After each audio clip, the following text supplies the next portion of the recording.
everyone, welcome back to my channel A to Z IAS. I am Dr. Riddhi and I am here with the next part of art and culture. तो आज के lecture में हम कुछ important ancient descriptions और addicts के बारे में बात करें. सो गाइज, अगर आप लोगों को इन लेक्चर्स की पीडीएफ चाहिए तो आप मेरे टेलीग्राम ग्रुप को ज्वाइन कर सकते हो, जिसका लिंक मैंने डिस्क्रिप्शन बॉक्स में दे दिया है. वहाँ पे आपको सारी पीडीएफ जो है वो मिल जाएगी. ओके, सो स्टार्ट करते हैं हमारे लेक्चर से. तो सबसे पहली चीज़ क्या है, इंस्क्रिप्शंस और एडिक्ट्स का मतलब आखिर होता क्या है. तो इंस्क्रिप्शंस, जिसको हम हिंदी में शिलालेख बोलते हैं, वो होते हैं अगर किसी बुक पे, किसी पिलर पे, किसी मॉन्यूमेंट पे हमने कुछ लिख दिया है, कुछ प्रिंट कर दिया है या कुछ एनग्रेव कर दिया है, तो उस चीज़ को हम बोलते हैं इंस्क्रिप्शन. और दूसरी तरफ आते हैं हमारे एडिक्ट्स.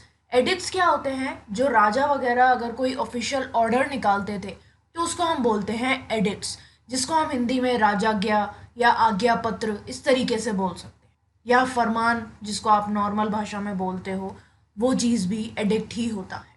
ओके, सो स्टार्ट करते हैं हमारे पहले इंस्क्रिप्शन से. तो पहला है हमारा Sohgaura copper plate. So the earliest known copper plate, known as Sohagora copper plate, is a Mauryan record that mentions famine relief efforts. So Sohagora copper plate जो है वो earliest known copper plate है और इसमें मौर्यन पीरियड के बारे में एक चीज़ लिखी गई है. क्या कि उस समय जो भुखमरी से निपटने के लिए रिलीफ एफर्ट्स लगाए गए थे, जो कोशिशें की गई थी, वो इस कॉपर प्लेट में मेंशन की गई है. Now it is one of the very few pre-Ashoka Brahmi inscriptions found in Gorakhpur district of Uttar Pradesh. तो ये मिला कहाँ पे है हमें, गोरखपुर डिस्ट्रिक्ट जो है यूपी की, वहाँ पे मिला है. और जो हमारे प्री अशोका ब्राह्मी इंस्क्रिप्शंस जितने भी मिले हैं हमें, वो बहुत कम मिले हैं पहली बात तो, और उनमें से एक ये Sohgaura copper plate. Clear. Then next is Ashokan edicts. तो सबसे ज़्यादा इंपॉर्टेंट हमारे अशोकन एडिक्ट्स ही हैं. The edicts of Ashoka are a collection of 33 inscriptions on the pillars of Ashoka, as well as boulders and cave walls made by the Emperor Ashoka of the Mauryan Empire during his reign from 269 to 232 BC. तो जब भी उनका कार्यकाल चला 269 से 232 BC, तब तक उन्होंने बहुत सारे इंस्क्रिप्शंस जो हैं वो लिखवाए. अभी इंस्क्रिप्शंस कहाँ पे हैं, अशोकन पिलर्स पे भी हैं. इसके अलावा कुछ बड़े बड़े जो चट्टाने हैं उन पे भी हैं, जो गुफाएं होती थी उनकी वॉल्स पे भी हैं. और एम्परर अशोका हम सबको पता है मौर्यन एम्पायर के एक बहुत ही बड़े राजा थे. Now these inscriptions were dispersed through out the country and it represents the first tangible evidence of Buddhism. अब ये इंस्क्रिप्शंस जो हैं वो पूरी कंट्री में फैले हुए हैं और बुद्धिज्म का पहला टेंजिबल एविडेंस दिखाते हैं. टेंजिबल का मतलब क्या होता है, जिस चीज़ को हम फील कर सकें वो होती है टेंजिबल. तो ऐसा तो ये ऐसे पहले एविडेंस है बुद्धिज्म के जो कि टेंजिबल है. Now the edicts describe in detail the Ashoka's view about the dharma to solve the severe problems faced by the complex society. अब ये एडिक्ट्स हैं. एडिक्ट्स मतलब मैंने बताया कि जो राजा फरमान जारी करता था वो. तो इन एडिक्ट्स में बताया क्या गया है, अशोका के जो व्यूज़ थे धर्मा के बारे में, धर्म के बारे में, वो इन एडिक्ट्स में बताए गए हैं. दूसरी तरफ इसमें एक और चीज़ बताई गई है कि जो भी हमारी सोसाइटी प्रॉब्लम्स फेस कर रही है, सीवियर प्रॉब्लम्स, उन्हें सॉल्व कैसे किया जा सकता है. क्लियर. अब ये एडिक्ट जो हैं इनको हमने डिवाइड किया है 3 मेजर पार्ट्स में. पहले हैं हमारे पिलर एडिक्ट्स जो कि बड़े बड़े पिलर्स पे लिखवाए गए हैं. दूसरे हैं मेजर रॉक एडिक्ट्स और तीसरे हैं मेजर रॉक इंस्क्रिप्शन. तो जो हमारे मेजर रॉक एडिक्ट्स हैं वो 14 हैं नंबर में, फर्स्ट से लेके 14 तक, और 2 और हैं अलग से जो कि ओडिशा में मिले हैं. इसके अलावा जो मेजर रॉक इंस्क्रिप्शंस हैं उसमें हमारे माइनर रॉक एडिक्ट्स आते हैं, क्वींस एडिक्ट आता है, बराबर केव इंस्क्रिप्शन आता है, और कांदाहार का जो बाइलिंगुअल इंस्क्रिप्शन है वो भी इसी में इंक्लूडेड है. अब ये इंस्क्रिप्शंस क्या शो करते हैं, they show Ashoka's devotion towards the Buddhist philosophy along with his efforts to spread and develop the Buddhist dharma throughout his kingdom. तो ये इंस्क्रिप्शन शो करते हैं कि अशोका जो हैं वो कितना ज़्यादा बुद्धिस्ट फिलॉसफी को लेके डिवोटेड थे, बहुत ज़्यादा उसके प्रति उनका चाव था. इसके अलावा जो भी उन्होंने एफर्ट्स लगाए बुद्धिस्ट धर्मा को डेवलप करने के लिए, स्प्रेड करने के लिए अपने पूरे किंगडम में, वो एफर्ट्स भी इन इंस्क्रिप्शंस में, इन एडिक्ट्स में बताए गए हैं.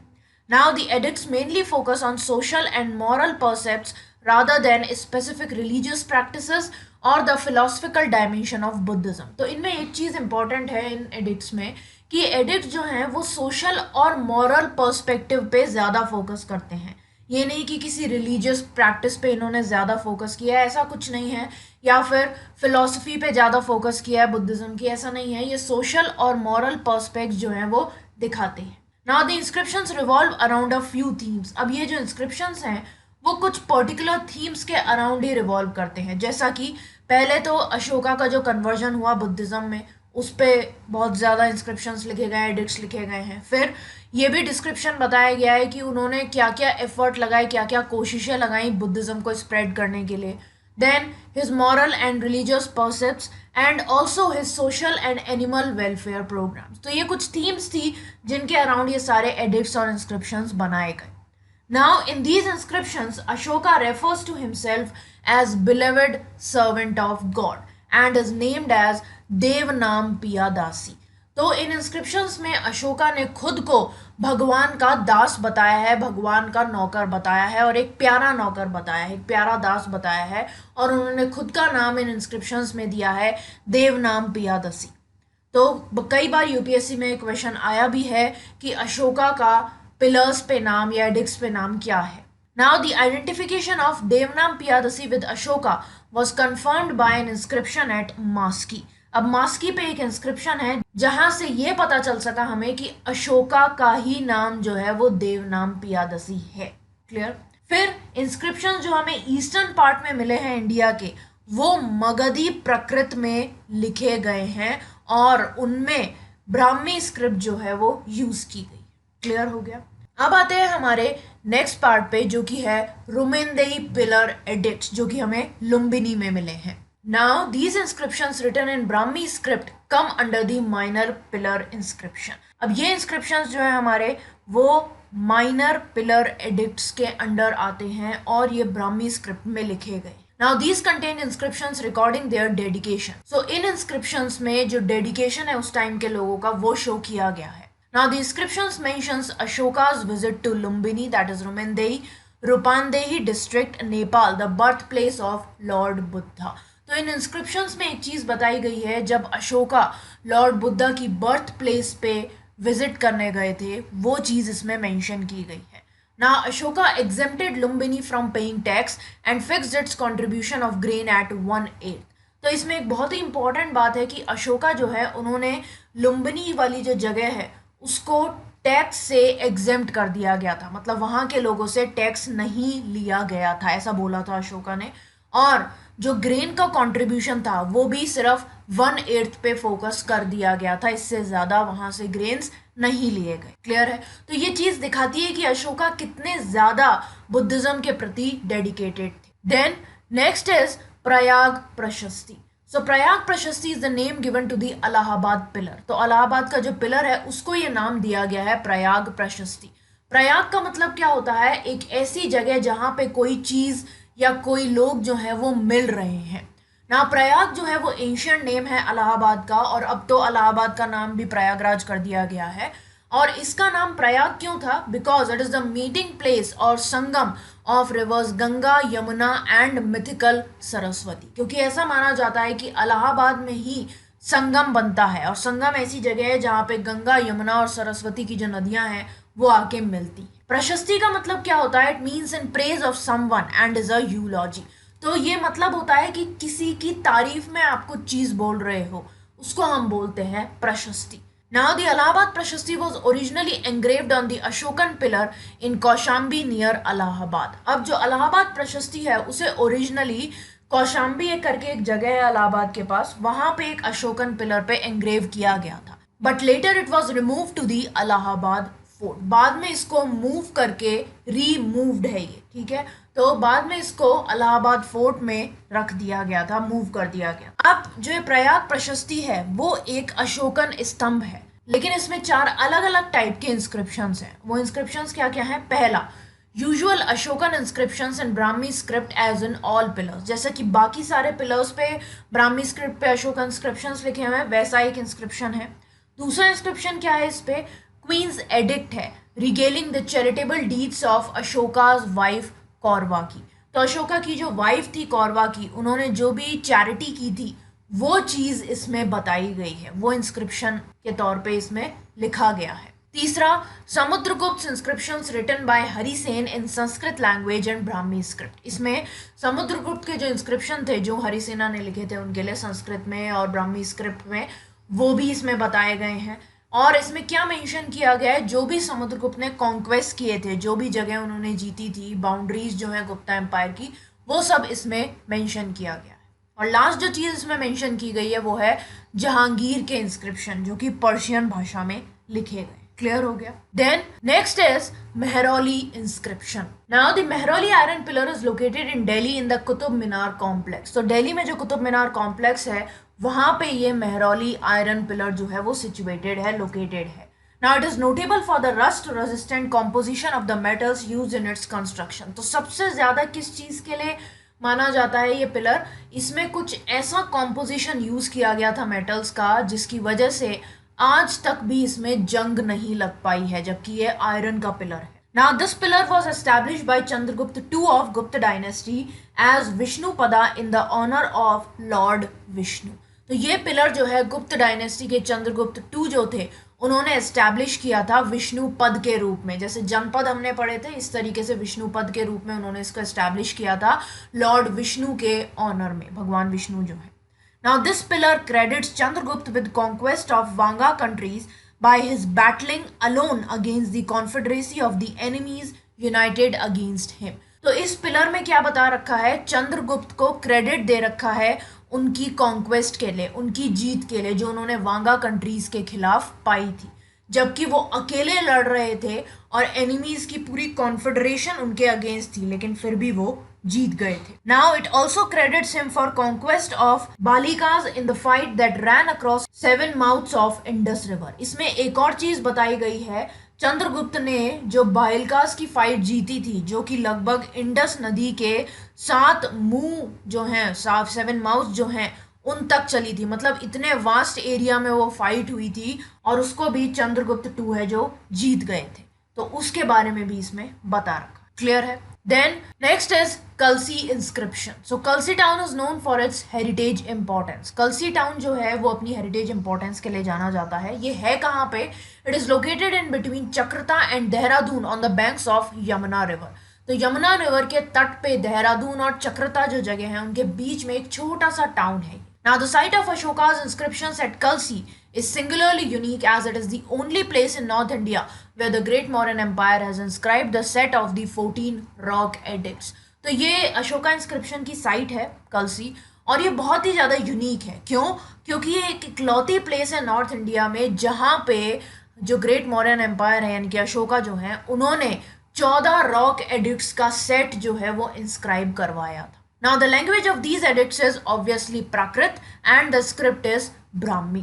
Now the rock edict was written around 450 BC and is made of quartz which is 8 feet broad and 10 feet long। अब ये जो रॉक एडिक्ट है ये लगभग 450 BC के आसपास लिखा गया था और ये क्वार्ट्स का बना हुआ है जो कि 8 फीट चौड़ा है और 10 फीट लंबा है। Now these rock edicts reflect Ashoka's human approach in his internal administration when he converted himself to Buddhism। तो इन रॉक एडिक्ट्स में क्या चीज बता रखी है, जब अशोका ने खुद को बुद्धिज्म में कन्वर्ट कर लिया था तब उनका अप्रोच क्या रहा था अपने इंटरनल एडमिनिस्ट्रेशन के प्रति, वो इस इंस्क्रिप्शन में बखूबी बयान कर रखा। क्लियर हो गया। Then next is Maski inscription. Now Maski is a village and an archaeological site in Raichur district of Karnataka। तो मास्की जो है वो एक गांव है और एक आर्कियोलॉजिकल साइट भी है जो कि कर्नाटका की रायचूर डिस्ट्रिक्ट में प्रेजेंट है। Now it lies on the bank of Maski river which is a tributary of Tungabhadra. तो तुंगभद्रा की एक ट्रिब्यूटरी है मास्की रिवर, उसके बैंक पे, उसके तट पे ये मास्की विलेज जो है वो सिचुएटेड है। Now the site has a minor rock edict of Emperor Ashoka। तो यहाँ पे एम्परर अशोका जो है उनका एक माइनर रॉक एडिक्ट प्रेजेंट है। It was the first edict of emperor Ashoka that contained the name Ashoka in it instead of Devanam Priya और पियादसी। तो ये ऐसा पहला एडिक्ट है अशोका का जिसमें अशोका का असली नाम यानी कि अशोका लिखा हुआ है बजाय के देवनाम प्रिया या पियादसी के। Now the inscription remains a dharma shasan and tells people to follow the tenets of Buddhism. तो इस inscription में वही धर्मा की बातें लिखी गई हैं और लोगों को बताया गया है कि किस तरीके से आपको बुद्धिज्म को फॉलो करना है, जो भी बुद्धिज्म के रूल्स हैं, जो भी टेनेंट्स है, वो कैसे फॉलो करने हैं। इसके अलावा the inscription also suggest the spread of modern rule up to the Krishna valley of north east Karnataka. इसके अलावा इस इंस्क्रिप्शन में मौर्यन रूल का जो स्प्रेड है वो भी बताया गया है, जो कि नॉर्थ ईस्टर्न कर्नाटका की कृष्णा वैली तक फैला था। Clear? Then next is Kalinga edicts. So Kalinga in present Odisha still stands tall as a witness of its 1000-year-old legacy. अब हम सब लोगों को पता है कि कलिंगा का जो वॉर था वो एक बहुत ही इंपॉर्टेंट टर्निंग पॉइंट रहा था अशोका के करियर में, उनके राज्य में। तो इसलिए जो कलिंगा है ओडिशा का, ये अभी भी जो हजारों साल पुरानी लेगेसी है उसका गवाह बन के खड़ा हुआ है। Now the Kalinga War was a turning point in Ashoka's career and he not only gave up his ambition of Digvijay but also decided to take the path of non-violence and to follow Buddhism. तो Kalinga war जो है वो अशोका के career में, उनके राज्य में, उनके राज में एक टर्निंग पॉइंट साबित हुआ था, जिसकी वजह से ना उन्होंने अपना जो एम्बिशन था दिग्विजय का, मतलब पूरी दुनिया जीतने का, वो छोड़ दिया था, बल्कि उन्होंने नॉन वायलेंस का पाथ जो है वो अपना लिया था और बुद्धिज्म फॉलो करने लग गए थे। Now the set of rock edicts contains 11 out of the well-known 14 rock edicts of Ashoka. तो इस rock edicts के सेट में 14 में से 11 rock edicts जो है वो शामिल है। Now the language of the edicts is Magadhi Prakrita and the script being the early Brahmi. अब इन edicts की लैंग्वेज है मगधी प्रकृता और स्क्रिप्ट जो है वो अर्ली ब्राह्मी है। Now in place of 11th, 12th and 13th rock edicts, two special edicts known as separate rock edicts or Kalinga edicts have been incorporated, which are peacemaking in nature and meant for the pacification of the newly conquered people of Kalinga. अब इनमें से हुआ क्या, 11th, 12th और 13th rock addicts को हटा के दो स्पेशल एडिक्ट्स जो है वो इंक्लूड किए गए, जिनको हम स्पेशल रॉक एडिक्ट्स या फिर कलिंगा एडिक्ट्स बोल सकते हैं। और इन दोनों एडिक्ट्स में क्या चीज़ बताई गई है, पीस मेकिंग बताया गया है कि किस तरीके से हमें शांति रखनी चाहिए। और जिन लोगों पे, कलिंगा के लोगों पे जीत पाई थी अशोका ने, उनके लिए ये एडिक्ट्स जो है वो बनवाए गए थे, जिससे वो लोग शांति बनाए रख। क्लियर है? Then next is Kanaganahalli inscriptions. Located in the Gulbarga district of Karnataka, this site contains a Mahastupa of 75 feet diameter along with various sculptural slabs. तो ये जो कंगनाली इंस्क्रिप्शन है ये गुलबर्ग डिस्ट्रिक्ट में है कर्नाटका की, और इस साइट पे एक महास्तूपा, एक बहुत बड़ा स्तूपा है जिसकी डायमीटर 75 फीट है और उसमें बहुत सारे स्कल्पचरल स्लैब्स भी हैं। Now, a prominent one being the portrait slab of King Ashoka and his queen, attended by two chori bearers. अब इसमें एक prominent portrait slab जो है वो किंग अशोका और उनकी वाइफ का, उनकी क्वीन का है, जो कि दो चौरी बियरर्स के द्वारा अटेंड किया गया था। चौरी बियरर क्या है? फाइनेस्ट एग्जाम्पल है इंडियन स्टोन स्टैचूज का। Now, to confirm that it is Ashoka, the sculptural slab also contains a single line label Rayo Ashoka in Brahmi script of Satavahana period. तो ये कंफर्म करने के लिए इसकी इस इंस्क्रिप्शन में, इस पोर्ट्रेट में अशोका ही है। इस स्कल्पचरल स्लैब में एक सिंगल लाइन लेबल लिखा हुआ है, जिसपे कि एक सिंगल लाइन लेबल लगा हुआ है जिसपे लिखा है रायो अशोका, जो कि ब्राह्मी स्क्रिप्ट में लिखा गया है सतवाहना पीरियड की। Okay, clear?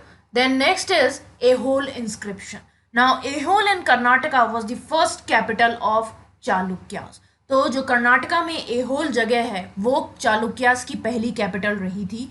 Many inscriptions were found at Ehol, but the inscription found at Meguti Temple, popularly known as Ehol inscription, witnessed many historical events of Chalukyas. अब एहोल पे बहुत सारे इंस्क्रिप्शंस मिले हैं हमें, लेकिन एक इंस्क्रिप्शन जो हमें मेगुती टेम्पल पे मिला है, जिसको हम एहोल इंस्क्रिप्शन बोलते हैं, उसमें बहुत सारे हिस्टोरिकल इवेंट्स जो हैं चालुक्यास के वो मेंशन किए गए हैं। Now the inscription is written in Sanskrit and it is in Kannada script. तो जो इंस्क्रिप्शन है वो संस्कृत लैंग्वेज में लिखा गया है, लेकिन यहाँ पे जो स्क्रिप्ट यूज की गई है वो ब्राह्मी नहीं है, कन्नड़ स्क्रिप्ट है. Now there is a mention about the defeat of Harshvardhan by Pulakesin II and the victory of Chalukyas over Pallavas. अब यहाँ पे जो पुलाकेसिन II ने हर्षवर्धन को हराया था उस बारे में भी लिखा गया है, और चालुक्यास को जो जीत मिली थी पल्लवास पे उसके बारे में भी मेंशन किया गया है। Now it also mentions about the shifting of capital from Aihole to Badami. तो जब चालुक्यास ने अपनी कैपिटल जो है एहोल से बादामी शिफ्ट कर दी थी वो मेंशन भी इसमें किया गया है।